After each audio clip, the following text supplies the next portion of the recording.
Ganpati Bappa Moriya. Penalties आज अपन शुरू कर रहे हैं और 20 से 25 मिनट में कंप्लीट कर देंगे, ज्यादा टाइम नहीं लगेगा, ठीक है ना। पेनल्टीज अलग सेशन रिकॉर्ड कर रहा हूँ और प्रोसिक्यूशन इसके बाद में रिकॉर्ड करूंगा, मिल जाएगा आपको, ठीक है।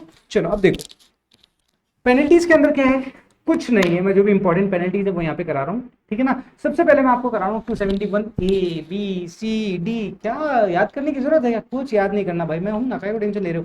271 A B C D E F G H I J, ये देखो ये सारा आ गया, हो गया खत्म, कुछ भी नहीं है। चलो अब आ जाओ, ठीक है ना। 271 ए आप ये देख रहे होंगे sir, double A B double A C. 2 minute रुक जाओ, पहले मेरे को मेरे सीक्वेंस में आप जाओ, बस मेरे सीक्वेंस में पढ़ लेना, आपको आसानी हो जाएगी। 271 ए क्या बोलता है भाई साहब? ये डिपार्टमेंट बोलता है यार, डिपार्टमेंट देखो पेनल्टी तभी लगाएगा जब डिपार्टमेंट आप में इंटरेस्ट ले रहा है, मतलब आपका कोई असेसमेंट वगैरह कोई काम कर रहा है, कार्यक्रम कर रहा है वो आपका, तभी। अदरवाइज डिपार्टमेंट को क्या लेना देना। भरत भाई कितना ही डिफॉल्ट करो ना, जब तक पता नहीं पड़ता तब तक आएगी पेनल्टी, लेकिन जब पता पड़ गया तो पेनल्टी, राइट। तो आप देखो भरत भाई का मान लो असेसमेंट चल रहा है, भरत भाई बुक्स लेके आओ। ओ बुक्स मेंटेन नहीं किया भरत भाई आपने, आपको बुक्स मेंटेन करना था। 271 ए का पेनल्टी लगा देंगे हम आप पर। तो 271 ए का जो पेनल्टी है, अगर आप अपने बुक्स ऑफ अकाउंट्स मेंटेन नहीं करते हो तो आप पे पेनल्टी लग जाएगी, और कितनी लगेगी? 25,000 रुपए की आपकी पेनल्टी इंपोज कर दी जाएगी, 25,000, ठीक है। अब मान लो भरत भाई बुक्स ऑफ अकाउंट्स मेंटेन तो करता है, तो ला भैया भरत भाई बुक्स लेके आ। वो भरत भाई ऑडिट कराना था रे आपको, आपने ऑडिट नहीं कराया, क्या करते हो रे भरत भाई, ऑडिट नहीं कराया, नॉट ऑडिटेड। आ जाओ 5%, सॉरी नॉट 5%, 0.5% ऑफ टर्नओवर आप पे पेनल्टी इंपोज कर दी जाएगी, बट ये पेनल्टी कभी भी 1.5 लाख रुपए से ज्यादा नहीं होगी। तो 271 ए बोलता है बुक्स ऑफ अकाउंट अगर आपने मेंटेन नहीं किए तो, और बी बोलता है सर बुक्स ऑफ अकाउंट जो आपने है ऑडिट नहीं कराई है तो। अगर आपको बुक्स ऑफ अकाउंट मेंटेन करना जरूरी है और उसका ऑडिट कराना जरूरी है, और अगर आपने ऑडिट नहीं कराई तो 271 बी का पेनल्टी इंपोज कर दिया जाएगा, ठीक है। C 271 C, sir books of account maintain audit भी कराई, अरे ट्रांजेक्शन चेक करो रे भरत भाई का।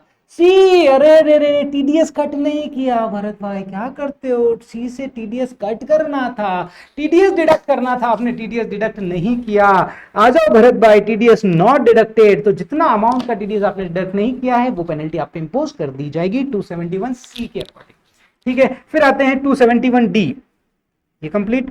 फिर आते हैं 271 डी। डी से ओ भरत भाई डिपॉजिट लिया आपने, लोन लिया, नहीं लेने था, ले लिया बढ़िया बात है, लेकिन 20,000 से ज्यादा loan other than prescribed mode नहीं लेना था, कैश में ले लिया भरत भाई आपने, गड़बड़ कर दी भरत भाई। एक मिनट, हाँ यस भरत भाई 271 डी, डी से डिपॉजिट लोन, लोन लिया, अरे लिया तो क्या कर दिया, कोई गुनाह थोड़ी कर दिया।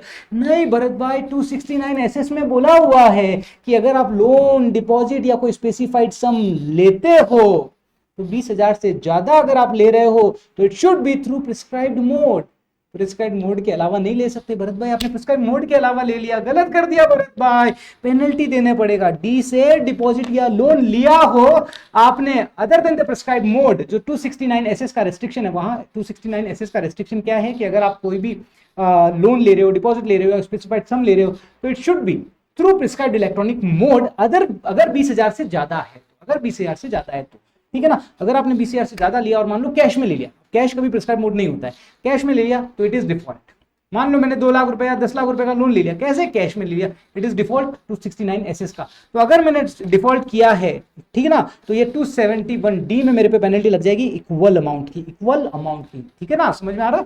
चलो फिर आता है ई भरत भाई क्या किया, लिया जो लिया आपने, रीपेमेंट भी कैश में कर दिया। ओ भरत भाई जैसे 269 एसएस बोलता है कि आप 20,000 से ज्यादा लोन और deposit other than prescribe method 20,000 से ज्यादा नहीं ले सकते, वैसे ही जब आप उन्हें रीपे करोगे, अगर आपने कोई डिपॉजिट या लोन लिया हुआ है, अगर आप उसे रीपे करोगे तो 20,000 से ज्यादा आप रीपे भी नहीं कर सकते।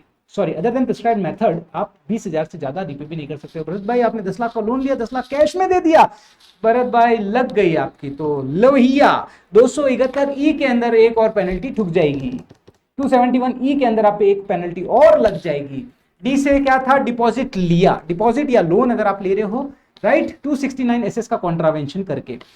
ई में क्या होता है? जो लोन आपने लिया है ठीक है, जो लोन आपने लिया है अगर आप उसका रीपेमेंट कर रहे हो 269T का कॉन्ट्रावेंशन करके। 269T क्या बोलता है कि अगर आप कोई भी डिपॉजिट या लोन जो आपने लिया है उसका अगर आप पेमेंट करते हो, सॉरी रीपेमेंट करते हो, तो इट शुड बी 20,000 से ज्यादा अगर रीपेमेंट हो रहा है तो it should be prescribed mode के अकॉर्डिंग ही होना चाहिए। बट आप अदर देन प्रिस्क्राइब मोड करोगे तो 269T का कॉन्ट्रावेंशन हो जाएगा और वहां पर आप पे पेनल्टी इंपोज हो जाएगी 271E की इक्वल अमाउंट की। ठीक है, so now it is done.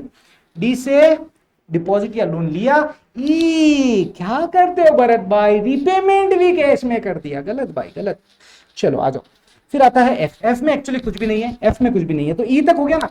F के बाद जो है ना F G H I J, these are related to furnishing. F से फर्निशिंग, तो एफ के बाद में सारे फर्निश, अब भाई स्टेटमेंट फर्निश करो, वो वाली सारी चीजें हैं।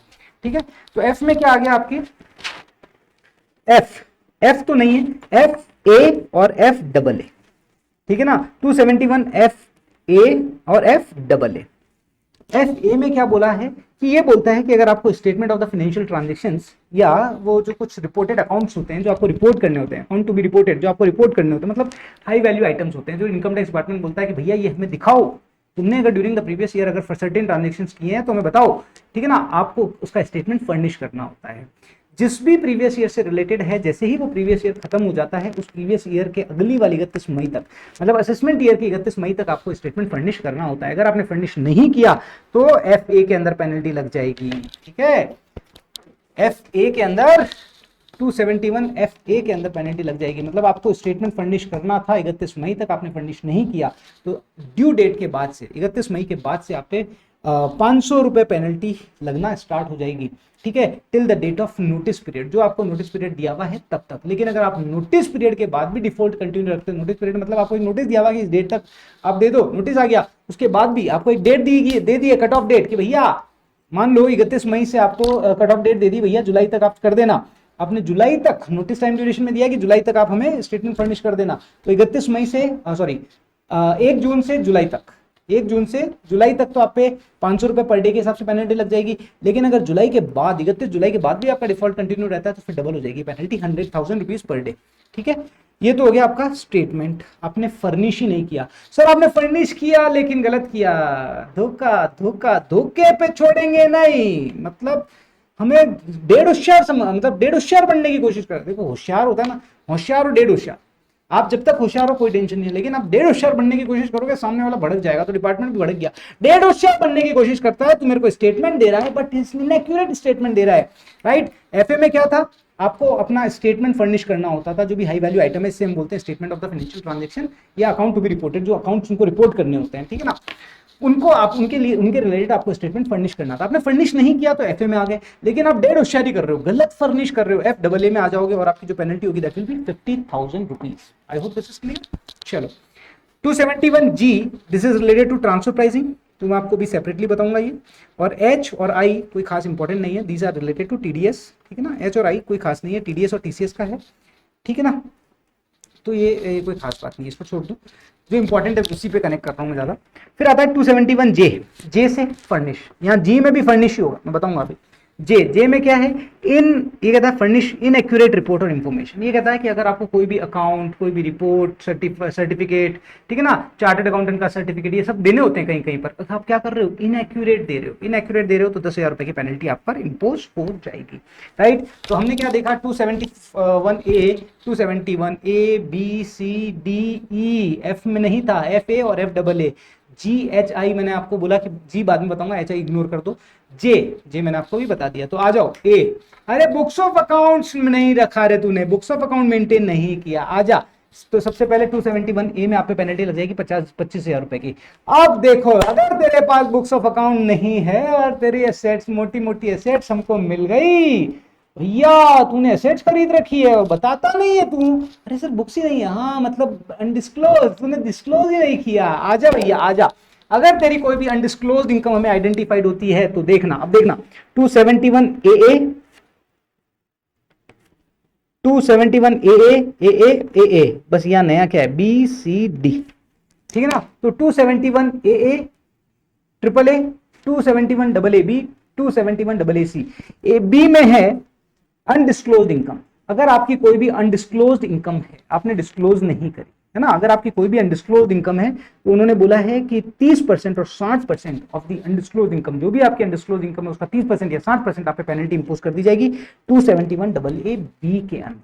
भाई तू बुक्स ऑफ अकाउंट नहीं मेंटेन कर रहा है और तेरे पास एसेट्स मिल गई तो अनडिस्क्लोज ही है ना, क्योंकि तुम डिस्क्लोज तो करी नहीं है। और मान लो तू मेंटेन भी कर रहा है और तूने डिस्क्लोज नहीं करी, दैट इज अनडिस्क्लोज इनकम। वो कहां आ जाएगी? डबल ए बी, फिर डबल ए सी, ठीक है ना। तो ये अनडिस्क्लोज इनकम पे पेनल्टी हो गई। फिर अनडिस्क्लोज इनकम पे जो टैक्स लगता है बीबीई के अंदर 78%, राइट, उस टैक्स का भी 10% आपको पेनल्टी देनी पड़ेगी डबल ए सी के अंदर, ठीक है ना। अनडिस्क्लोज इनकम पे जो टैक्स है उस पर भी पेनल्टी आपकी इंपोज हो जाएगी।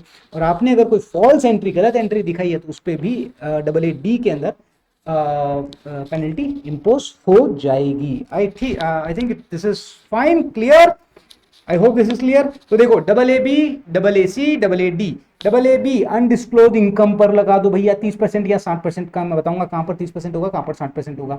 अनडिस्क्लोज इनकम है तो उस पर टैक्स भी तो लगेगा 115 बीबीई के अंदर, तो जो टैक्स लगेगा उसका 10% और पेनल्टी लगा दो डबल ए सी के अंदर 271 डबल ए सी के अंदर। फिर अगर आप कोई फॉल्स एंट्री दिखा रहे हो डबल ए डी में पकड़ लो, फॉल्स एंट्री दिखा रहे हो लगा दो भैया इक्वल अमाउंट की पेनल्टी, ठीक है ना। जितनी आप टैक्स इविएट करने के लिए आप अगर कोई फॉल्स एंट्री दिखा रहे हो, एंट्री नहीं दिखा रहे हो तो लगा दो, ठीक है ना। चलो अभी आता है सर 30% और 60% क्या है? Undisclosed income. अनडिस्क्लोज्ड इनकम आपकी अनडिस्क्लोज्ड, आपका सर्च चल रहा था, सर्च में आपकी अनडिस्क्लोज्ड इनकम आइडेंटिफाइड हुई, आपसे बोला गया भैया देखिए ये इनकम है, आपने एडमिट कर लिया, यस आपने क्या कर लिया? एडमिट कर लिया। आप बोलते हो जैसे कहते हैं ना, बताता हूँ चलो, आपने पहला एडमिट कर लिया कि माई बाप यस सर मेरी है। आपसे पूछा गया कैसे कमाया, आपने उसका सोर्स बता दिया कि सर देखो इसी सोर्स से मैंने इनकम कमाई थी, राइट। अब आपने क्या किया? आपने एक अच्छे नागरिक के नाते उस पर टैक्स जमा करा दिया, इंटरेस्ट जमा करा दिया, ठीक है ना। सबसे पहले एडमिट कर लिया, फिर आपने उसका सोर्स बता दिया ये इनकम कहां से आई, अनडिस्क्लोज इनकम को एडमिट कर लिया, अनडिस्क्लोज इनकम का सोर्स बता दिया, अनडिस्क्लोज इनकम पे टैक्स पे कर दिया। और जब रिटर्न फाइल कर रहे हो तो अनडिस्क्लोज इनकम को आपने अपने रिटर्न के अंदर भी शो कर दिया। अगर आपने अपनी गलती पर अस्तर लगा दिया, अस्तर पता है क्या होता है? जब कोई कपड़ा फट जाता है तो कपड़े पे वो कारी लगाई जाती है, कारी, उसे अस्तर बोला जाता है, ठीक है ना। तो अगर आपने अपनी गलती पे अस्तर लगा दिया, अस्तर, ठीक है, तो 30%, तो आपकी जो पेनल्टी होगी दैट विल बी 30%। और अगर अस्तर नहीं लगाया, मतलब आपने एडमिट नहीं किया, सोर्स नहीं बताया, मतलब चारों में से कोई भी एक चीज नहीं करी, टैक्स या इंटरेस्ट पे नहीं किया या रिटर्न में शो नहीं किया, तो फिर 60% of the undisclosed income that will be the penalty. फिर आता है अनडिस्क्लोज्ड इनकम पे जो टैक्स बनेगा उस पे 10% मैंने ऑलरेडी आपको बता ही दिया है। तो बी सी डी आपको ये भी क्लियर हो गया है। 271A और ए से connected double A, triple A, double A B, double A C, shit, double A B, double A C, double A D. I hope this is clear. चलो फिर आ जाओ बी, मैंने आपको बता ही दिया था बुक्स ऑफ अकाउंट्स का, ठीक है। ये वाला हो गया, बी हो गया, बुक्स ऑफ अकाउंट्स ऑडिट नहीं कर रही है तो बी आ गया, ठीक है ना। ए में तो क्या है? Books of account not maintain, B में ऑडिट नहीं कराई, सी में कट नहीं किया, टीडीएस कट नहीं किया। वो सर टीडीएस कट नहीं किया तो सी है सर, अगर मैंने टीसीएस कलेक्ट नहीं किया है ना रे 271 सी ए, ठीक है ना। अगर आपने टीसीएस कलेक्ट नहीं किया तो इक्वल अमाउंट का, जो अमाउंट आपने कलेक्ट नहीं किया उसका इक्वल अमाउंट आप पे क्या हो जाएगा? पेनल्टी इंपोज हो जाएगा। डी मैंने आपको बता ही दिया है कि डिपॉजिट और लोन 269 एसएस का डिफॉल्ट किया हो, और ई में मैंने बताया 269 टी का कॉन्ट्रावेंशन किया हो। एक ऐसे ही एक और एक चीज होती है 269 एसटी। देखो अभी मैंने यहां पे क्या बताया था कि डिपॉजिट या लोन अगर आप लेते हो तो 20,000 से ज्यादा अगर आप लेते हो तो शुड बी प्रिस्क्राइब्ड मोड के रूट आउट होना चाहिए, अदर देन प्रिस्क्राइब मोड नहीं होना चाहिए। मतलब अगर आप 20,000 रुपए से ज्यादा कैश लोन, कैश डिपॉजिट नहीं ले सकते। वैसे ही एक और एक चीज है कि अगर मान लो डिपॉजिट और लोन को तो यहां पे कवर कर लिया एसएस के अंदर, बट अगर इसके अलावा अगर आप कोई भी अमाउंट रिसीव करते हो अप टू 2 लाख रुपए तक, अगर इसके अलावा डिपॉजिट और लोन को तो एसएस में कवर कर लिया, उसके अलावा अगर कोई भी अमाउंट आप रिसीव करते हो, उसके अलावा अगर कोई भी अमाउंट रिसीव करते हो, उन्होंने बोल दिया है 2 लाख रुपए तक कैश में रिसीव कर सकते हो, मतलब other than prescribe mode receive कर सकते हो। 2 लाख रुपए तक कैश में रिसीव कर सकते हो। अगर 2 लाख रुपए से ज्यादा तुम कैश में रिसीव कर रहे हो तो 269 एसटी का डिफॉल्ट हो जाएगा, और जब 269 एसटी का डिफॉल्ट हो जाएगा तो 271 डीए में आप पे पेनल्टी ठोक देंगे 100%, ठीक है। तो डी 20,000 से ज्यादा नहीं ले सकते, लोन और डिपॉजिट इसके अलावा अगर लेना है तो 2 लाख से ज्यादा नहीं ले सकते, एसटी में बोला हुआ है, ठीक है। चलो I hope this is clear.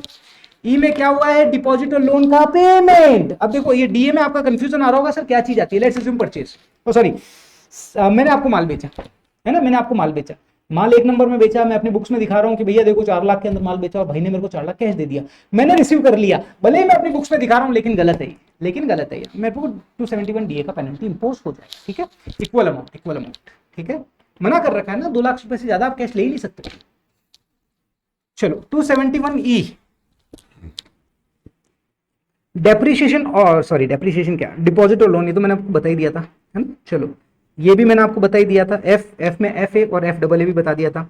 ये भी ट्रांसफर प्राइसिंग का भी अपन अलग से करेंगे, जे मैंने आपको बता दिया है। H और I को इग्नोर कर दो। ठीक है, चलो आ जाओ, अब आ जाओ ट्रांसफर प्राइसिंग की जो पेनल्टीज है। देखो ये GA वाली है, मैंने क्या बोला, एफ के बाद में जो भी है सारी फर्निशिंग, एफ में भी FA और FAA फर्निशिंग क्या था, FA में क्या था, फाइनेंशियल ट्रांजेक्शन का स्टेटमेंट आपको फर्निश करना होता है 31 मई को, नहीं किया आ जाओ सब 500-1000 रुपए का पेनल्टी था, है ना। अगर आपने फर्निश किया बट गलत किया 50,000 रुपए का पेनल्टी, 1.5 होशियार बनने की कोशिश कर रहा हूँ, गलत बात है। ठीक है, अब आ जाओ एफ के बाद ये जी, अब मैं आपको बताता हूँ पूरा ट्रांसफर प्राइसिंग एक साथ ही बता देता हूँ ताकि आपके लिए ईजी हो जाएगा। ट्रांसफर प्राइसिंग की पेनल्टी, हाँ जी, अब आ जाओ ट्रांसफर प्राइसिंग में क्या है। ट्रांसफर प्राइसिंग में देखो, अब देखो भाई साहब, तुम्हें याद है जब तुम पहली बार अपनी गर्लफ्रेंड से मिलने गए थे, याद है क्या फोन पे क्या बोला था उसको, बाग में चलते हैं, यही बोला था ना, याद आ रहा है, हाँ बाग में चलते हैं। तो ट्रांसफर प्राइसिंग, आजा भैया इंटरनेशनल ट्रांजेक्शन कर रहा है तो बाग में, हाँ आ जाओ। तो 271AA, 271BA और G, 271G। ट्रांसफर प्राइसिंग के केस में आपकी जो पेनल्टीज होगी 271AA, BA, 271BA और G। ठीक है, अब 271AA किस पे लगती है, ये बोलता है, देखो अगर आप मान लो, एक मिनट, हाँ अगर आप मान लो रिपोर्ट द ट्रांजेक्शंस, आप ट्रांजेक्शंस, ये देखो ये कहता है 271AA, बाग, BA G। ठीक है, आग बाग में मिल लेंगे, चलो बाद में, ठीक है पढ़ लो, अभी तुम बाद में मिलने जाना, तुम पहले एग्जाम दे दो। ठीक है, चलो ट्रांसफर प्राइसिंग पेनल्टीज के केस में देखो, पहला है 271AA। क्या बोलता है भाई साहब, तुमने फेलियर, पेनल्टी कब लगेगी, जब तुमने कोई फेलियर किया हो, गलत कोई चीज नहीं फुलफिल की हो, कंप्लायंसेस पूरे नहीं किए हो, तो ये बोलता है failure to report the transactions. अगर आपको इंटरनेशनल ट्रांजेक्शंस बताना था, आपने बताया ही नहीं, वाह, आपको 92D के अकॉर्डिंग आपको इंटरनेशनल ट्रांजेक्शन, अगर आपका 1 करोड़ से ज्यादा है इंटरनेशनल ट्रांजेक्शन, तो 92D के अकॉर्डिंग आपको इन्फॉर्मेशन और डॉक्यूमेंट्स मेंटेन करने होते हैं, आपने मेंटेन ही नहीं किए, मजे ले रहे हो भाई यार। अच्छा मेंटेन किए बट करेक्ट मेंटेन नहीं किए, तो इन्होंने बोला है 271AA में आप पे पेनल्टी इंपोज हो जाएगी 2% of the transaction value, 2% of the transaction value, वो आप पे पेनल्टी इंपोज हो जाएगी। बीए में क्या, देखो ये चीज है, एक चीज यहाँ पर आप ध्यान रखना, थोड़ा बताता हूँ। बीए में क्या है कि आपको जब भी इंटरनेशनल ट्रांजेक्शन, ट्रांसफर प्राइसिंग के केस में क्या होता है कि रिटर्न फाइलिंग की ड्यू डेट के पहले आपको अपनी टीपी रिपोर्ट सबमिट करनी होती है।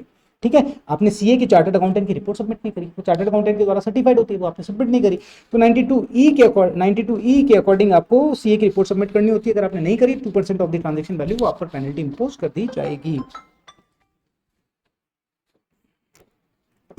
चलो ठीक है, यहां तक क्लियर है। अब जी में क्या आता है, फर्निश। देखो यहाँ पे एक चीज ध्यान रखना, अरे यार 271AA में एक पॉइंट और बताना था, 3 पॉइंट तो मैंने बता दिए, ठीक है ना। इन 3 पॉइंट में तो क्या था कि रिपोर्ट नहीं किया इंटरनेशनल ट्रांजेक्शंस, आपको books of accounts, international transaction से related books of accounts document maintain करने थे, आपने मेंटेन नहीं किए, मेंटेन किए बट गलत किए, रेट होशियारी करी, तो 2% of the transaction value penalty impose हो जाएगी। अब एक चीज यहाँ पे ध्यान रखना, ही बोलता है कि फर्निश करनी थी, देखो फर्निश, मैंने आपको क्या बोला, सारी चीजें जी में आएगी। वैसे एक जी में भी आता है furnish information and documents 92D। अगर आपको 92D के अकॉर्डिंग जो बुक्स ऑफ अकाउंट्स और डॉक्यूमेंट्स मेंटेन करने हैं, अगर आपको फर्निश करने को बोला जाए तो आपको फर्निश करना पड़ेगा। अगर आप नहीं करते हो तो 271G के अंदर पेनल्टी लग जाएगी 2% ऑफ ट्रांजेक्शन वैल्यू। सिर्फ एक केस है जो 271G में नहीं आ रहा है, मास्टर फाइल फर्निश करने को अगर आपको बोला गया तो उस पे जो पेनल्टी वो 271G में नहीं आएगी, वो आएगी आपकी 271AA। फर्निश, मास्टर फाइल आपको फर्निश करनी थी, आपने नहीं करी, तो 5 लाख रुपए की आप पे पेनल्टी इंपोज हो जाएगी, वो आएगी 271AA में, जी में नहीं आएगी। बाकी सारी जी में आ रही है, फर्निश वाली जी में आ रही है, ठीक है। चलो I hope this is clear. तो ये भी कॉम्बो पूरा हो गया आपका। तो AA, BA और जी में फर्निश वाला है, तो रिवर्स लेके चलता हूँ। जी में क्या है, फर्निश वाला, कि 92D में आपको books of accounts documents furnish करने थे, आपने नहीं किया तो जी में आप पे पेनल्टी लग जाएगी। बट एक चीज है जो जी में नहीं आती है, कौन सी, मास्टर फाइल, वो आती है AA के अंदर, ठीक है। चलो फिर आता है BA में, क्या होता है, CA की रिपोर्ट आपको देनी होती है, दैट इज BA के अंदर आता है। अब उसके अलावा जो है वो सब AA में आ गया। सर आपने गलत इंटरनेशनल ट्रांजेक्शन रिपोर्ट कर दिया या रिपोर्ट ही नहीं किया, ठीक है। दूसरा, आपको books of account documents maintain करने थे, आपने मेंटेन नहीं किए, मेंटेन किए इनएक्यूरेट मेंटेन किए, लेवैया लग गई, और मास्टर फाइल वाला, ठीक है। ये आपका यहाँ पर क्लियर हो गया। तो जी आपको क्लियर हो गया। जी से रिलेटेड ये छोटे छोटे से और बता देता हूँ, कोई खास नहीं है बट ठीक है। GA और GB, ठीक है ना। जी से गजब, गजब करते हो भाई यार, गजब गजब करते हो, गजब, ठीक है। ठीक है यार, ऐसे ही चिल करो, रिलैक्स रहो, लोड मत लो, सब टिप्स भी होगी तुम्हारे। मेरे रेगुलर सेशंस अगर देखे होते तो आपको शायद ये भी याद करने की जरूरत भी नहीं होती, वहीं की वहीं सलट जाती। चलो कोई बात नहीं। बट GA और GB शॉर्ट में समझा रहा हूँ, ज़्यादा वो नहीं दे रहा हूँ उस पर। GA क्या होता है, 285A से रिलेटेड अगर आपने रिपोर्ट फर्निश करनी होती है, वो अगर आपने फर्निश नहीं करी। 286, ये क्या होता है, 286 मतलब ग्लोबल फाइल आपको सबमिट करनी होती है, CBC country by country reporting, तो उससे रिलेटेड है।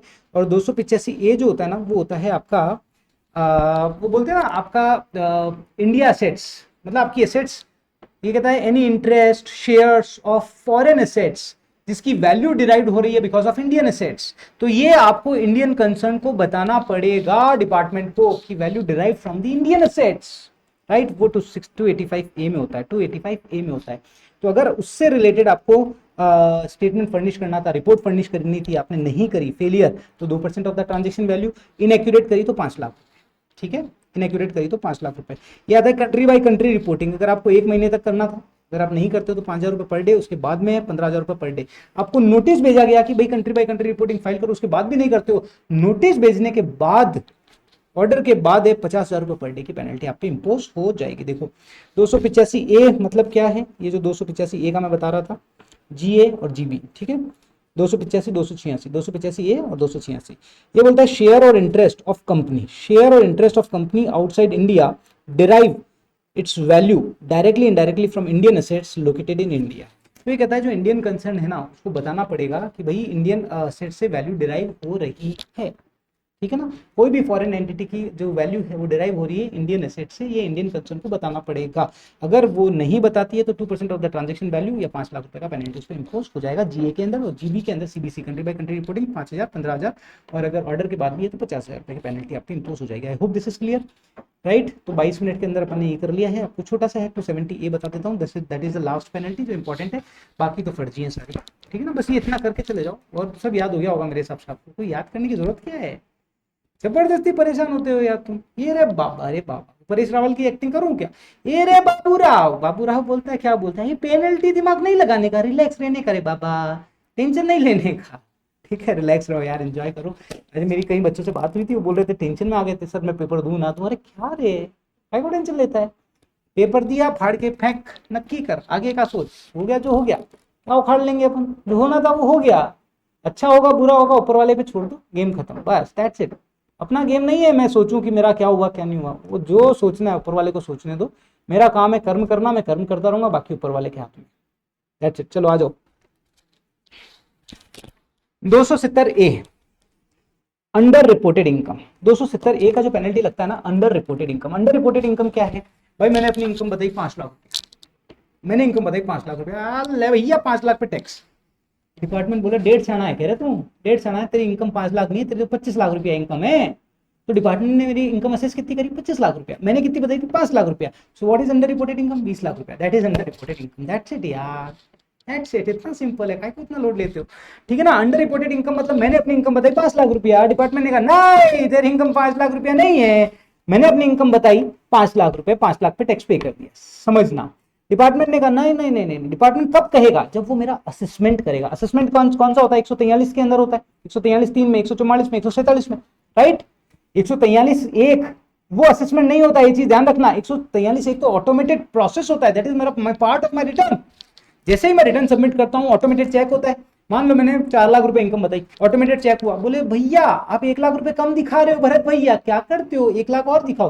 मैंने कहा अच्छा 1 लाख गलत दिखाया क्या, तो मेरी इनकम कितनी होगी, 5 लाख रुपए होगी। सो मैंने जो इनकम बताई है, मैंने इनकम 4 लाख बताई है, उसमें 143(1) के अकॉर्डिंग 1 लाख रुपए मेरी इनकम बढ़ी, मेरी इनकम बताई हुई कितनी होगी, 5 लाख रुपए, क्योंकि मैंने 5 लाख पे टैक्स पे किया होगा, क्योंकि मेरे को नोटिस आया होगा, 100% आया होगा, 143(1) का इंटीमेशन आया होगा, है ना। तो 143(1) के इंटीमेशन के बाद में मेरी जो इनकम है that will be my income, जिसमें मैंने टैक्स पे किया, ये समझो। तो मैंने इनकम 4 लाख तो मैंने बताई थी, 1 लाख का इफेक्ट आया तो 5 लाख, मैंने टैक्स दिया 5 लाख रुपया पे, ठीक है ना, मैंने टैक्स दिया 5 लाख रुपए पे। अब डिपार्टमेंट बोलता नहीं भैया आपने तो 5 लाख पे दिया टैक्स, बट आपकी तो 25 लाख रुपए इनकम है, तो क्या हो जाएगा, तो 25 lakh minus 5 lakh, 20 lakh will be your under reported income. तो इस 20 लाख रुपए पे हम आपका टैक्स लगाएंगे, दैट्स इट, 270A का, दैट्स इट। ये जो टैक्स है ये हम आप पे इतना टैक्स लगाएंगे, तो 20 लाख पे हम जो टैक्स लगाएंगे उस टैक्स का 50% will be the penalty under section 270A। तो 20 लाख पे आपका टैक्स कंप्यूट किया जाएगा, 20 लाख पे जो टैक्स आएगा उस टैक्स का 50% विल बी 270A का पेनल्टी अंडर रिपोर्टिंग के केस में। बट आप मिस रिपोर्टिंग कर रहे हो ना भाई साहब, मिस रिपोर्टिंग, अंडर रिपोर्टिंग एक अलग चीज होती है, मिस रिपोर्टिंग अलग चीज होती है। 100 में से 99 बेईमान फिर भी मेरा देश महान। अंडर रिपोर्टिंग, 5 लाख की इनकम थी, आप 5 लाख की इनकम आपने बताई, जबकि थी आपकी 25 लाख रुपए, मतलब 20 लाख से अंडर रिपोर्टिंग। लेकिन ये अंडर रिपोर्टिंग है बिकॉज, कैसे समझना, आपने मिस रिप्रेजेंटेशन किया, आपने सेपरेशन ऑफ फैक्ट, अपने फैक्ट को छुपाने की या फैक्ट को बदलने की कोशिश करी, या गलत तरीके से बता रहे हो, दैट इज डेड होशियारी। डेड होशियारी, इसे मैं क्या बोलूंगा, डेड होशियारी। डेड होशियारी को कैसे लिखे अपन, डेड होशियारी। मिस रिप्रेजेंटेशन मतलब डेड होशियारी कर रहे हो तुम, ठीक है ना।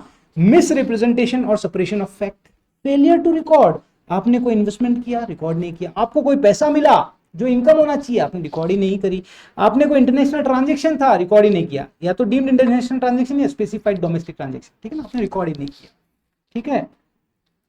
Record of the false entry, आपने कोई गलत एंट्री रिकॉर्ड कर ली, आपको रिकॉर्ड करनी थी कुछ, आपने कुछ और कर ली, मतलब डेढ़ होशियारी कर रहे हो। और record of expenses, but evidence ही नहीं है, खर्चा डाल दिया, सर एविडेंस का है ही नहीं, डेढ़ होशियार आदमी बन रहे हो। तो जब डेढ़ होशियार आदमी बनोगे तो इसे बोला गया है मिस रिपोर्टिंग, और जब मिस रिपोर्टिंग है तो आपकी जो पेनल्टी होगी that will B 200% of the tax. तो जो भी आपकी अंडर रिपोर्टिंग आएगी, अंडर रिपोर्टिंग तो मैंने आपको बता दिया कि भाई आपने बताया 5 लाख रुपए और डिपार्टमेंट ने बोला 25 लाख रुपए विल बी और इनकम, ठीक है ना, तो 20 लाख रुपए विल बी अंडर रिपोर्टिंग, ठीक है ना, will be under reporting income. और 20 लाख रुपए पे जो टैक्स बनेगा वो तो आपको सरकार को देना ही है, बट इस टैक्स पे आपको 270A का पेनल्टी भी इंपोज होगा। अगर अंडर रिपोर्टिंग है तो 50% और मिस रिपोर्टिंग है तो 200%, ठीक है। आई hope this is clear. So under reporting income मैंने अभी आपको बता ही दिया। अगर आपने रिटर्न फाइल किया है तो देखो, मैंने रिटर्न फाइल किया था, मैंने बोला भैया मेरी इनकम 4 लाख है, डिपार्टमेंट ने अर्थमेटिकल एरर वेरर चेक किया, उन्होंने बोला 1 लाख और बढ़ाओ, तो मेरी इनकम क्या हो गई, 5 लाख। मेरी इनकम क्या हो गई, अर्लियर असेस्ड इनकम कितनी है, 5 लाख, मतलब मैंने अपना रिटर्न फाइल किया 4 lakh plus 1 lakh 143 arithmetical error, इनसे पता पड़ा इनकरेक्ट क्लेम वगैरह से, तो मेरी जो असेस्ड इनकम हुई वो कितनी हो गई, अर्लियर असेस्ड इनकम 5 लाख रुपए। अब डिपार्टमेंट ने लेटेस्ट में मेरी असेस्ड इनकम कितनी करी है, 25 लाख रुपए, तो 25 minus 5 is equal to 20 lakh will be your under reported income, ठीक है, अगर मैंने रिटर्न फाइल किया। अगर मैंने रिटर्न फाइल नहीं किया है, सिंपल, मैंने तो रिटर्न फाइल नहीं किया तो मतलब मैंने इनकम बताई नहीं, मैंने इनकम बताई नहीं, तो जो डिपार्टमेंट बोलता भैया तूने इनकम बताई नहीं, तेरी इनकम तो होनी चाहिए 15 लाख रुपया। अगर मैं कंपनी हूं तो मेरा पूरा का पूरा income will be my under reporting income, अगर मैं कंपनी हूं तो। लेकिन अगर मैं एनी अदर एसएससी हूं तो डिपार्टमेंट बोलता है भैया तेरी इनकम तो 15 लाख होनी चाहिए, मैं अदर एसएससी हूं, मैं बोलूंगा सर 15 लाख होनी चाहिए, मतलब 15 लाख पे टैक्स लगाओगे क्या, है 15 लाख पे टैक्स लगाओगे, बोले हाँ, बोले 2.5 लाख का एग्जेम्पशन मिल जाता है, तो आपकी अंडर रिपोर्टिंग इनकम कितनी होगी, 12.5 लाख, 12.5 लाख, टैक्स तो पूरा 15 पे लगेगा ना, सिंपल है, 15 लाख में 2.5 लाख की एग्जेम्प्ट मिल गई, 2.5 लाख का एग्जेम्प्ट मिल गया तो रिमेनिंग जो स्लैब रेट है उसके अकॉर्डिंग टैक्स लग जाएगा, राइट। अंडर रिपोर्टेड इनकम में एक चीज ध्यान रखना, अगर यहाँ पे कभी भी रिटर्न फाइल नहीं किया आपने, आपकी इनकम थी, लेट्स अज्यूम आपने रिटर्न फाइल नहीं किया, मतलब आपकी इनकम 0 बता रहे हो, तो डिपार्टमेंट बोलता नहीं भैया तो 15 लाख रुपए इनकम होनी चाहिए, राइट। तो अंडर रिपोर्टिंग इनकम, मतलब अंडर रिपोर्टिंग इनकम कितनी हो गई, 2.5 लाख तो वैसे ही एग्जेंट होता है, तो 12.5 lakh will be your under reporting income, बस ये एक थोड़ा सा ध्यान रखना, बाकी कोई प्रॉब्लम नहीं है, टैक्स तो पूरा 15 पे लगेगा। चलो ये आपका हो गया है, आई होप, बाय बाय। अच्छा पेनल्टीज हो गया है, प्रोसिक्यूशन अलग वीडियो। अरे चैनल को लाइक नहीं किया, कमाल कर रहे हो, लाइक करो, शेयर करो, सब्सक्राइब करो, भेजो। 20 मिनट के अंदर अपन ने पूरा पेनल्टी कंप्लीट कर दिया है, भेज दो, सभी को बहुत फायदा होने वाला है और इससे 5 मार्क्स अपने पक्के, 101% गारंटी पक्के। Okay, bye bye, thank you. Subscribe कर दिया, नहीं किया करवाओ, खुद भी करो और अपने दोस्तों से भी करवाओ यार, अपने आपके भाई को आपके सपोर्ट की जरूरत है, राइट। फटाफट से 1500 और 2000 का आंकड़ा पार कर लो। मैं बोल रहा हूं, मैं एक ऐसा नया रिवॉल्यूशन लेके आऊंगा जो आपको बहुत हेल्प करेगा। Thank you, thanks to all of you. भाई पे विश्वास है ना, भाई बोलता है जो करता है, ठीक है, आपको पता है आपका भाई जो बोलता है वो करता है। मैंने बोला था कि 8 घंटे के अंदर मैं डीटी रिकॉल कराऊंगा, मैंने करवा दिया। मैंने बोला आपकी लाइफ इजी कर दूंगा, 60 पेजेस के अंदर नोट्स लेके आऊंगा, लेके आ गया टीओटी। और भी कई सारी चीजें हैं जो मैं आपके लिए करने वाला हूं। Thank you.